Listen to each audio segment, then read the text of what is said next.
Hello दोस्तों, नमस्कार। स्वागत है आपका मेरे चैनल में।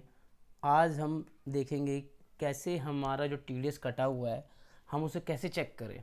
जनरली क्या हुआ है कि मार्च ख़त्म होते ही लोगों की क्वेरी आ रही है कि सर हमारा टीडीएस कट गया है, उसको हमें रिफ़ंड चाहिए। तो मैं आपको बताना चाहता हूँ, जो आपका टीडीएस कट गया है अगर उसे कंपनी आगे जमा कराएगी नहीं तो आपको रिफ़ंड कैसे मिलेगा।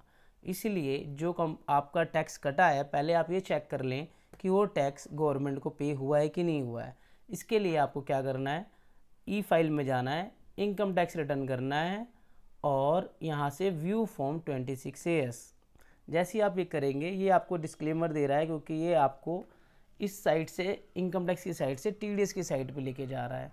जैसे ही आप यहाँ पे करेंगे, ये देखो अटेंशन टैक्स पे करके आएगा, ये आपसे कन्फर्मेशन करेगा कि ये फॉर्म 16 के लिए प्रोसीड करे। तो यहाँ से आपको ओके करना है। उसके बाद यहाँ से व्यू टैक्स क्रेडिट करना है आपको।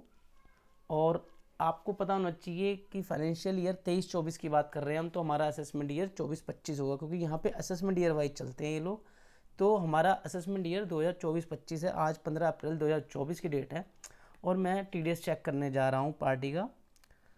तो मैं यहाँ पे व्यू करूँगा और जैसे ही मैं व्यू करूँगा 2024-25 में, देखो इसके नीचे डिटेल आ जाएगी।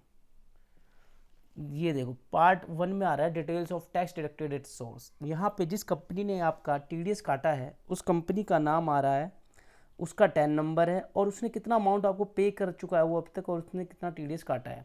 इसको फर्दर डिटेल के लिए आप यहाँ प्लस के आइकन पे क्लिक करेंगे तो ये ओके हो जाएगा। अब यहाँ पर आपको ये चेक करना है कि आपका जितना टीडीएस कंपनी ने कहा है कटा है, क्या वो अपडेटेड है, क्या वो यहाँ पे टोटल टीडीएस डिपॉजिटेड है।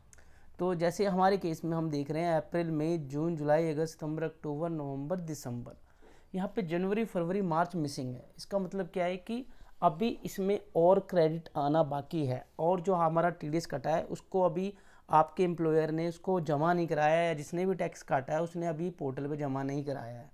तो इसीलिए कहते हैं कि जो जनवरी फरवरी मार्च की रिटर्न है उसकी जो ड्यू डेट है वो 31 मई तक है। तो आपका एम्प्लॉयर आपकी जो टीडीएस की रिटर्न है उसको मैक्सिमम डिले कर सकते हैं 31 मई तक। इसलिए जो इसका टोटल क्रेडिट है वो फर्स्ट वीक ऑफ जून में आएगा। इसीलिए हम कहते हैं कि इस समय हम आईटीआर नहीं फाइल कर सकते हैं आपकी, क्योंकि आपका पूरा क्रेडिट ही नहीं रिफ्लेक्ट नहीं होता पोर्टल पे। ठीक है दोस्तों, इसलिए अगर आप आईटीआर फाइल करने का प्लान कर रहे हैं तो आप पहले अपना टीडीएस ज़रूर चेक करें। इसी के साथ आप यहाँ पे अगर आपका टीसीएस भी कोई कटा है तो उसकी इन्फॉर्मेशन यहीं आती है। अगर आपका टीसीएस हुआ तो आपको यहाँ पे दिख जाएगा detail of tax collected at source. जैसे इस केस में नील है तो कोई है नहीं टीसीएस, तो हमें कुछ रिफंड नहीं मिलेगा, कोई क्लेम नहीं होगा। तो अभी अगर हम आज की डेट में फाइल करते हैं तो हमें मैक्सिमम क्लेम 18,000 मिलेगा, जो कि गलत हो जाएगा। इसलिए हमें वेट करना पड़ेगा जून मंथ का 31 मई, जब भी हमारा एम्प्लॉयर टीडीएस की रिटर्न फाइल कर देगा, यहाँ रिफ्लेक्ट हो जाएगा विद इन अ वीक।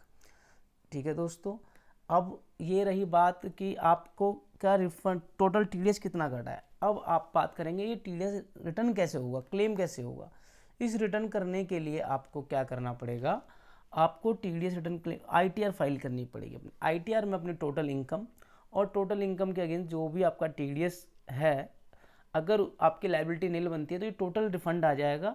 अगर आपका कुछ भी टैक्स बनता है तो वो इसी रिफंड में से एडजस्ट हो जाएगा। सपोज दैट यहाँ 18,000 दिख रहा है, मैं कहता हूँ अगर लायबिलिटी 10,000 की है तो 10,000 एडजस्ट होकर 8,300 रुपये आपको रिफंड मिल जाएंगे। ठीक है दोस्तों, आज के लिए इतना ही। अगर इन्फॉर्मेशन अच्छी लगी हो तो लाइक करें, सब्सक्राइब करें। थैंक यू दोस्तों।